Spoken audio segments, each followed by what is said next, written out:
Welcome to Canada's most irreverent talk show. This is the Andrew Lawton Show, brought to you by True North.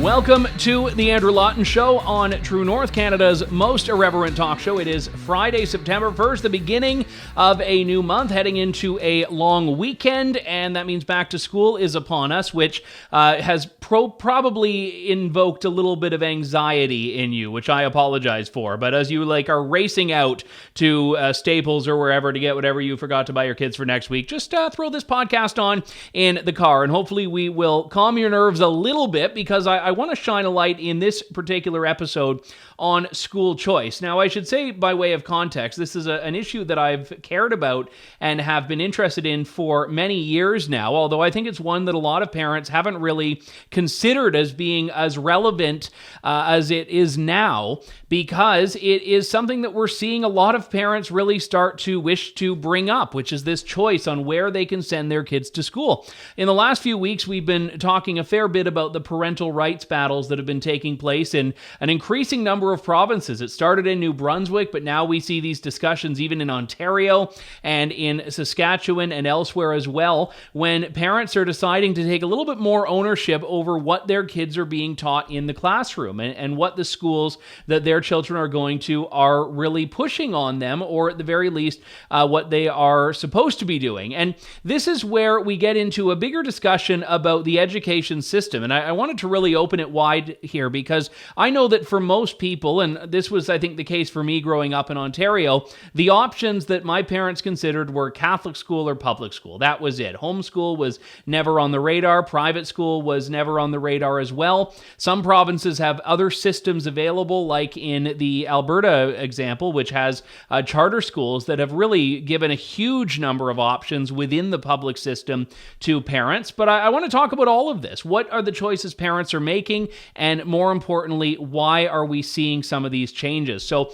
we have a fantastic panel of guests here to delve into this. Peter Stock is the president of the Homeschool Legal Defense Association. Paige MacPherson is the director of education policy at the Fraser Institute. And Catherine Kavanagh is an Alberta liaison officer with Cardus. It's wonderful to talk to all three of you. Thank you so much for being here today. Let me start with you on this page to get kind of the quantitative analysis on this, because I know that you've done a huge amount of research into this for many years, as I guess one would expect from a director of education policy. But what are the numbers showing? I mean, what's actually the landscape here for what parents are doing with their kids? Yeah, sure. So at the Fraser Institute, we do a lot of research tracking this kind of stuff, looking at, for example, just to begin, where our students are educated. So what our enrollment patterns are showing. And it's very clear that government public schools, as in your experience, Andrew, my experience growing up in Ontario as well, they're the predominant form of education really in every province. So we have a recent study looking at enrollment. And what is interesting is that although government public schools are where most kids in Canada are educated in every province, what's also true in every province is that we've seen growth in the number of students enrolled in independent schools or private schools. So between 2000 and 2019-20, every province saw an increase in the share of enrollment for independent schools. And the provinces that have the most kids, or the largest share of kids who are attending independent schools, are BC. So that's 13.2% of kids. So that's the largest in Canada, followed by Quebec, which is 11.7% of kids. And I know we'll get into this more when we talk about the policies, but both of those provinces do offer school choice policies, which empower parents to use some of their tax dollars to go to the school of their choice for their child. Another interesting enrollment pattern that we've seen is that every province in this time frame also saw an increase in the share of homeschoolers. So it is a small percentage of the overall student population in Canada. It's a small but growing area of our education system. So Alberta had the highest rate of homeschoolers at 1.9% of all students. But there are some reasons why, outside of even the kind of more philosophical or ideological reasons that you alluded to earlier, that parents might have some concerns about government public schools. We know that government public schools spending is going up. It's gone up in 8 of 10 provinces. Total spending exceeded the amount necessary to keep up with inflation and enrollment changes. We're talking billions and billions of dollars spent on government public schools. And at the same time, student achievement is dropping. Reading, science, math, student test scores in Canada are on the decline. So while the spending is going up in government public schools, our students are not performing as well. So I think there are a whole number of reasons why parents might seek alternative education, but there are certainly some red flags that we see in the numbers. I know Paige alluded to the homeschool dimension there, but I wanted to go to you, Peter, on this, as that's really your area of expertise with the Homeschool Legal Defense Association. Are you seeing numbers that track with the groups you work with and the people you work with what Paige just said? Absolutely. The last 3 years has been wonderful for our movement in Canada. We've seen literally a doubling of the number of homeschoolers nationally. And in some provinces, it almost tripled in the first year of COVID. We did see those numbers fall back a little bit as time went by, but massive increase. And I should mention, even prior to COVID, the 15 years prior to COVID, we were seeing 5% growth year over year for 15 years. So it is actually probably the fastest growing form of education in the country, although, as Paige says, it's still a very small minority amongst the school population. Let's talk about the Alberta context specifically here, Catherine, because Alberta has always been, to me anyway, one of the more alternative systems to Ontario that I've looked at that said, at the very least, if we're going to make a small-ish change that would have larger implications without totally blowing everything up, Alberta's a pretty great example of that. You've got a system there that has a lot of flexibility within still the public system. And I was wondering first if you could just bring up, for people that aren't as familiar with it, how does Alberta tackle this? And then beyond that, are we seeing more of examples of parents using these independent schools, the charter schools there? Totally. So yeah, Alberta has one of the most supportive school choice environments in Canada. We not only have our public school system, our separate school system, and our Francophone school system, we also have many different options for alternative school programs within the public systems. And then beyond that, we have our independent schools, which receive 70% of operating funding. And then we have charter schools, which offer individual specific pedagogies, different ways of learning for each of in each different charter school. And then we have multiple different types of homeschooling streams that parents can choose as well.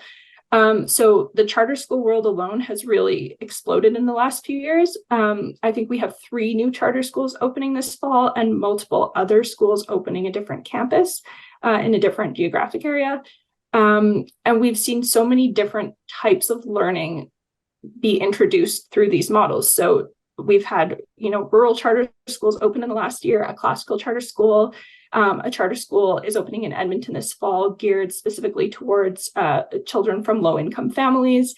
There are, Suzuki music charter schools. Basically, there's a whole, no matter how your child might learn, there is an option out there that is probably a really good fit for them. We've also seen our homeschooling numbers in Alberta as well. They almost doubled over the last 3 years. And then again, they've come down a little bit since things have stabilized post-COVID, but they're still, they've gone from over 13,000 kids being homeschooled in 2019 to over 20,000 students still being homeschooled now. And then the independent school world is also seeing an explosion of interest. Parents are really realizing that every child is different, that kids have diverse needs, and we need diverse options to serve those needs. And so we did an informal survey of independent schools in urban areas in Alberta recently, and almost every single school was either they either had a long wait list or they were planning to expand their physical space or introduce new programming over the next couple of years. So it's definitely a movement, and parents are really realizing their kids need options, and they're looking into practical ways to make that happen. Let's talk for a moment, if we can, about the profile of a parent that homeschools specifically. Because, when I was younger, as I said, it was just entirely out of anything that my family would have considered. We didn't know anyone who did. I didn't really have any exposure, even in university. I don't know if I met anyone I did. When I really started to see homeschoolers in any real numbers was when I ran for office. And I was introduced to some people that were part of these homeschool co-ops. And man, they are the hardest working people you will ever find, homeschool moms and their kids. But it was exclusively religious in my view going into it. And now I've seen that change and that I've known a lot of people that are not particularly religious or, they don't fit sort of the denominational profile you'd expect. And I'm wondering if we have any data or even anecdotally on that, Peter, about whether homeschooling is broadening beyond just that kind of harder line evangelical Christian demo. Oh yeah, I think for sure you can find people from any background, the whole spectrum in society that are home educating now, and that's as it should be. Really, people are making that choice. Families are making that choice for a variety of reasons. But at the end of the day, I think what we're seeing is a general concern about where things are going in the publicly funded system. I mean, that's probably going to be one of the answers, not the only answer, but one of the answers that just about every parent will give you. Would that align with what you've heard, Paige, about whether, or let me actually ask the question in a different way. Do you find values or quality is the bigger driver out of the public system? Well, I can tell you that in terms of the polling that we've done of parents of kids in K-12 schools and families, I'll just give one example. An area that we look at is province-wide assessment, standardized testing. This is something that is declining, really not across the board, but in many parts of Canada, in many provinces. And yet, like in terms of the number of standardized tests, the amount that standardized tests matters, the ways that parents can understand basically how their kids are doing in schools, even how clear report cards are for parents to read to really understand how their kids are doing. When we have polled parents fairly recently on whether they should be given a clear idea of how their kids are doing in school on these province-wide assessments or standardized tests, parents overwhelmingly, an overwhelming majority of parents in every province do support this kind of testing, and yet we see it declining in most provinces. And so that's just one of the areas in which, I don't think that government public schools, or maybe what the province's education departments are expecting of teachers and of schools and of that accountability mechanism to parents, they're just not in line with what parents are expecting to get from these bureaucracies to which they're giving their tax dollars without choice in the matter.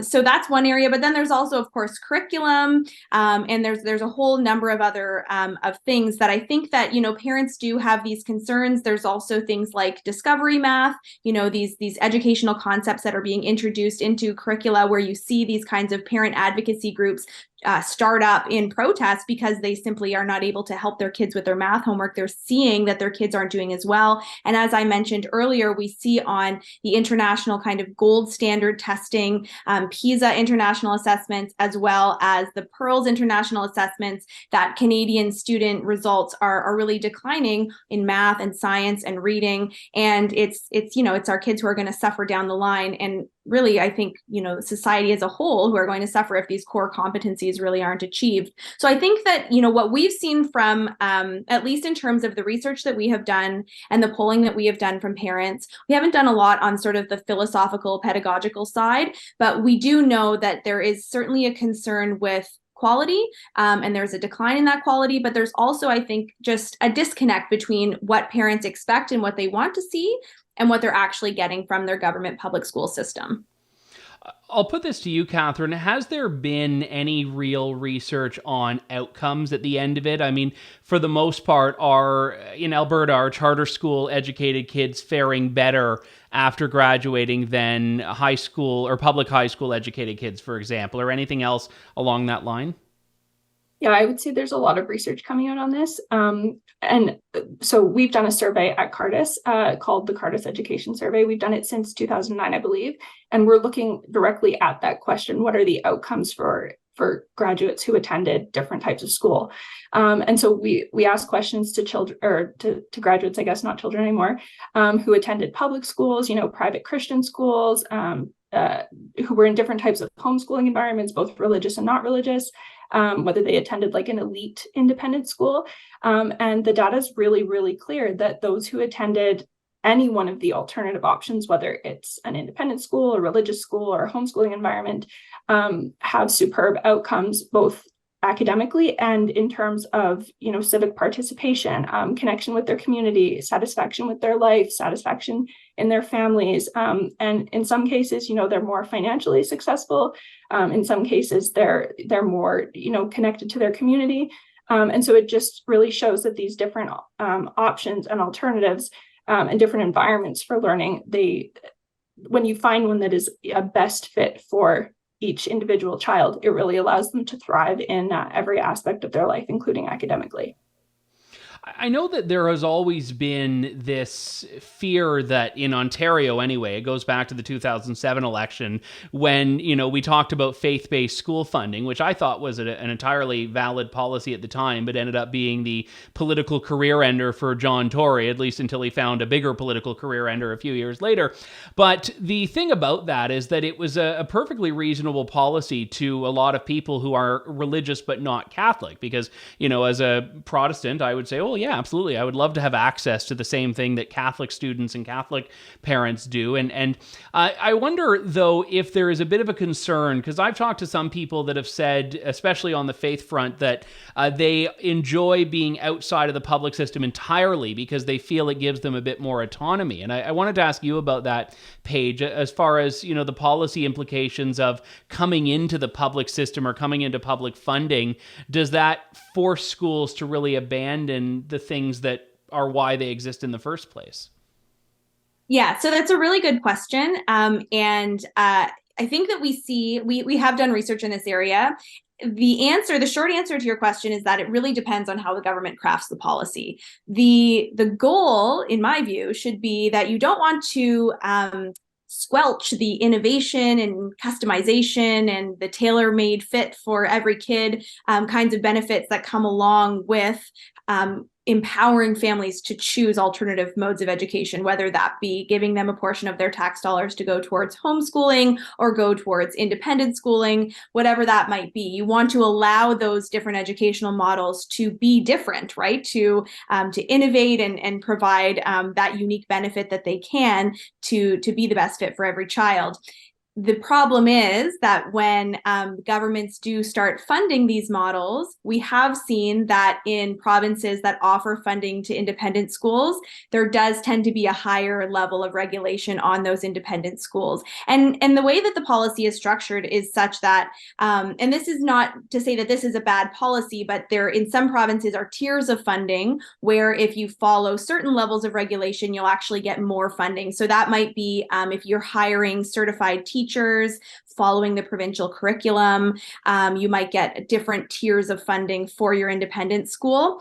We also see this with homeschooling. There's 3 provinces that offer some level of funding for homeschooling: Saskatchewan, Alberta, and BC. And they do have higher levels of regulation on homeschooling. And many families who homeschool do have strong feelings about that. That's why they've chosen to homeschool. They don't want to follow all these different regulations that come along from the provincial government that they find in their local government public school, which would have been maybe their other financial options. So I think the sweet spot for governments is, and I will say that in Ontario, where you and I both had the experience of attending public schools, K to 12, Ontario, because it does not currently offer school choice to empower families to use their tax dollars really to choose school for their kids outside of the really government public umbrella options that you mentioned, Ontario has an opportunity now to craft a kind of a best in the country system of school choice if it wants to, where it doesn't have to attach these heavy regulatory strings too tied to that funding. It can offer funding to these different models without weighing them down with bureaucracy. So there is the opportunity for governments to craft policies in this way. But yes, how it currently stands in Canada is that the models that do, the provinces that do offer funding do tend to have more regulation around those different models. Yeah, let me get you to weigh in on that if I can, Peter. I mean, do you have any markedly different experiences in the provinces where there is some funding for parents who homeschool versus the ones who don't? No, Paige is absolutely right. Where there's funding, there are always strings attached, and that's a story that goes well beyond the educational system, of course. So that is the case in BC, Alberta, and Saskatchewan. Provinces that don't provide funding, with one exception, are less regulated, let's say, less heavily regulated. And the one exception is Quebec, where the approach has nothing to do with money. It's ideological. The state really wants to control, and I'm going to use that word very specifically. They want to control what kids are learning. So they are imposing the state-run educational system on homeschoolers and independent schools, private schools in that province. So, I mean, ultimately, the best system would be, and this is like my inner libertarian shining here, and that, every parent or every child gets a certain number of dollars allocated, and if the parent wants to put that towards the government-run school, they can. If they want to put it towards homeschooling, they can. If they want to put it towards a fully fledged, completely private school, and maybe it only covers a portion of the tuition, let them do that. I don't think anyone in Canadian politics is bringing that idea up, but are there policy models that you've seen, Catherine, that you like, if we were to just create it from scratch, that you would really emulate? Well, we see in most countries around the world, actually, that they all have slightly different exact structures, but most countries around the world do fund several different types of schooling options, specifically independent schools, to a much higher degree than any province in Canada does, even Alberta. And Alberta has the highest funding in Canada.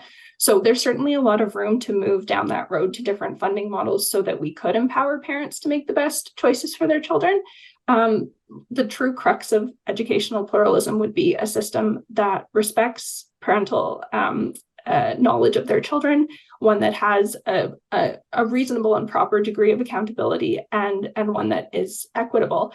And so we'd love to see steps taken towards a policy that would include all those three elements. And we see countries like these are like G7 countries that do this, the United Kingdom, other countries such as like Denmark, South Korea, all very high academically performing, have policies like this. And so Canada is the outlier in not doing so.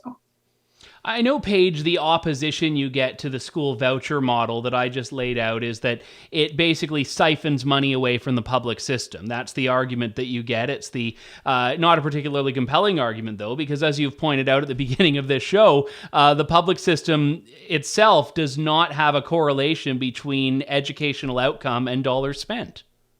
Right. Yeah. So the reality is that pouring more money into government public schools is not improving government public schools. I mean, that's the long and short of it. The data really clearly shows that, at least in terms of student success, which of course is probably what we want out of our government public schools or any school to which we send our child. I think the real issue is that a lot of families simply cannot afford educational choice. And that is to say that if they would like to homeschool or they'd like to send their child to an independent school, it's just simply not an affordable option for them. The cost of living is going up. We know this. We know that things are tight for families right now, and that even in the provinces where independent schools do receive funding, that it is still difficult for many families to be able to send their kid to one of those schools. And in the case of homeschooling, for a parent to go to part-time work or for one parent to stop working altogether, this is just not a financially viable option, especially in many of our larger urban centers in Canada. So I think that what governments need to do is to seek policies that make this a more affordable option and make it so that parents are really in the driver's seat, and they can really make that choice, which is the best educational fit for my child. I'm going to send my child to that school. If it so happens that our government public schools are providing a world-class education, then parents will choose that option. And we see in the data that I mentioned right off the top that the vast majority of children are educated in government public schools in Canada today. So the concern that we're going to be siphoning money away from government public schools, I mean, it's the reason that we spend education tax dollars is to educate students. It's not about supporting one school system. It's about supporting our students. And so that's where the money should be going. It should be going to students and whatever fits them best. And I think that the irony in the argument that you presented is that if there was that level of competition where government public schools then have to be a little bit more innovative to compete, to try and draw students to attend their schools, then it could actually allow for some really unique and beneficial things for students and families to come out of those schools if they did have that drive to compete and to be truly excellent. But yes, I mean, the short answer is if government public schools are doing a bang up job and they're offering the absolute best education, then there's absolutely no reason that families would take their children out of those school systems. And if it so happens that they're not offering that for every child, then it should be on government public schools to figure out why and to try to do better. I think that's a very valid point, Paige, and I would actually be interested in doing just anecdotally a few conversations with parents and say, if money were no object, where would you send your kids to school? And some may say, the public system, because they think the public system is there for everyone. But I suspect there are a lot who would really take another option if it were there. And I should say, as a bit of a caveat to that, I learned not that long ago that the dynamics and the demographics in private schools are a lot more middle class than I would have thought. And there you have, I think, a really useful bit of information, in that you see how much parents really want that. Parents where that is a very difficult financial decision to make, to get their kids into a private school where they have to pay tuition, and they're still doing that. I see you nodding, Catherine, so I'll get you to weigh in on that if you have any thoughts. We did a study on this in Alberta a few years ago, and we found those exact same results. Parents overwhelmingly that send their children to an independent school, make, I think it's an average of around $90,000 a year, which, especially when you have multiple children attending one school, is not that much money, especially given, as Paige said, like inflationary pressures we're dealing with right now. They were also less likely to make, they were more likely to make less than the average median wage in Alberta. And the overwhelming majority of them were making significant sacrifices in other places to be able to send their children to these independent schools. So yes, elite schools do exist, ones that cost tens of thousands of dollars a year, but those are definitely the minority.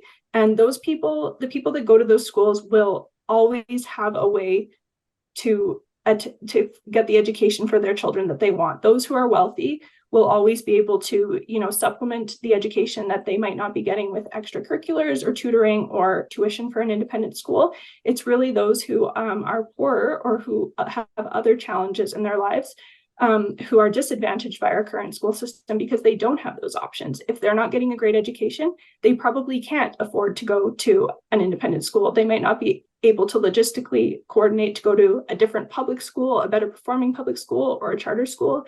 As Paige said, they probably don't have a parent who can afford to take the time or effort to homeschool them. And so the system as it exists now is ultimately very unfair. And it's those who are disadvantaged who are getting left behind even further. I'll give you the last word, Peter, and I'll ask you sort of an inverted version of the question that we were just talking about, which is that, do you see homeschooling as being a desirable form of education in and of itself, or do you view it as being the option that's left over because everything else is not adequate or is not within reach for people? No, I definitely see it as a preferable option for, and as we've been talking about, for families that can't afford it. Because first of all, on that point, there really is an adjustment in lifestyle that's required if you're going to home educate Parents got a bit of a likely- glimpse of that in the last few years, I think. Yeah. Yeah. I mean, you are generally looking at a parent giving up an income. And so living on a single income is usually where most homeschool families are at. So that provides its own challenges. And as we said, we're in an inflationary environment, so it can be tough. So we have to change our expectations about what's possible as a family with our finances when we home educate. But if we've made that decision, our kids benefit tremendously because they're getting something that you can't get almost anywhere else, and that's one-on-one instruction from instructors who understand the children and are with them year after year after year. So when you go to the typical public-private school, you've got a teacher for a year, maybe two in some cases, but you get passed on along down the line. Parents know their kids' weaknesses, they know their strengths, and they can focus in on those. Home education works particularly well for kids who have special needs of some sort, whether it's a learning disability, learning challenge. Parents can, again, provide a safe environment, give one-on-one instruction, and really take the specific needs of a child into consideration when they're teaching. So home education delivers all that in a way that virtually no other form of education can. I've heard some naysayers about homeschooling point out that, well, parents aren't experts in all these things that they're teaching, but it's like teachers aren't experts in all the things that they're teaching. I mean, the teachers that have to teach science may have had a science background in university, or they may not have. I mean, they may have taken whatever, and then they've just had this, especially at the elementary level, they've just had all of these things land in their lap that they need to brush up on. So they're reading from the same curriculum that parents are going to. And I think in that sense, your points are incredibly valid there. Well, listen, it is a fascinating discussion, one we'll have to revisit because I realize we've only scratched the surface here. Peter Stock is the president of the Homeschool Legal Defense Association, Paige MacPherson, director of education policy with the Fraser Institute, and Catherine Kavanagh, Alberta liaison officer with Cardus. Thank you so much to all three of you. It was a pleasure. Thank you. Thanks, Andrew. All right, that does it for us. We will talk to you next week with more of the Andrew Lawton Show here on True North. Thank you, God bless, and have a great weekend. Thanks for listening to The Andrew Lawton Show. Support the program by donating to True North at www.tnc.news.